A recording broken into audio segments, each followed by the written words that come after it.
Okay, it looks like I got to do this again.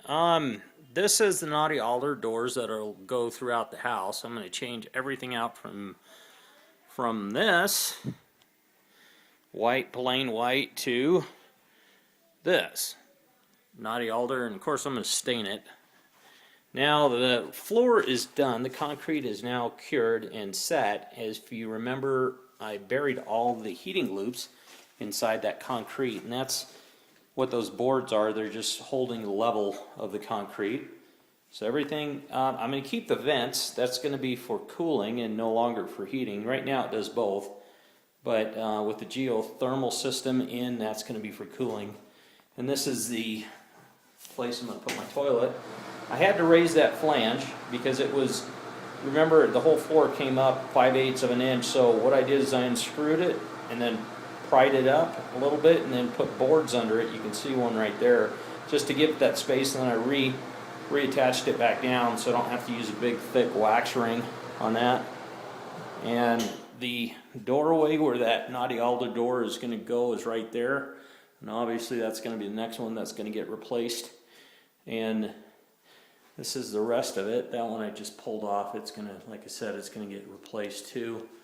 That window is probably going to get changed eventually, and then we'll have wood naughty alder trim around it. This is the sink area. You got to remember, when you're pouring concrete, always put this insulation around the pipe to protect the copper tubing. It can get corroded and eventually cause a leak if you have copper tubing inside concrete. And this is the rest of it. I'm going to now lay my tile, which is this. It looks like wood, but it's actually a tile. So it's going to look like I have wood floor, but if you can see, it's really just a tile. And that's the color. And I'm just going to start laying that out. And I'm going to lay the boards this way as I go, and this is of course going to go across the floor.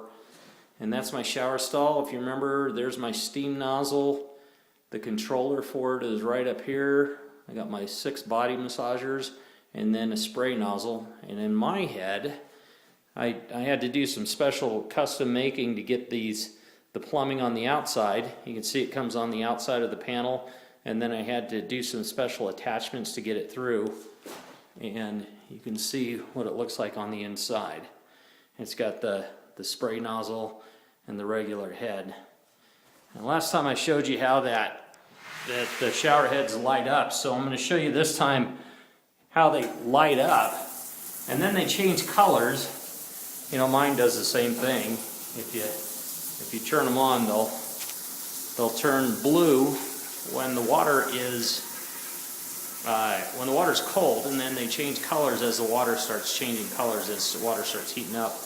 And that's the controller for the steam shower. So this will just put out a jet of steam and fill up this whole thing. And of course this is a granite bench that I made, and then the linear drain down there. So it's going to be a pretty nice shower. And if you look at it, it's got, we'll go back to the steam nozzles in here in a minute, but if you kind of look at it, it's got, you know, it's all open and clear. See, that one just changed color, and that one's green right now. And then when the water gets hot, it goes to red. But you got to like my tub. I mean, you got to appreciate that. Especially if you like catching your wife in the shower. There we go. Hot. Alrighty. That's it for now.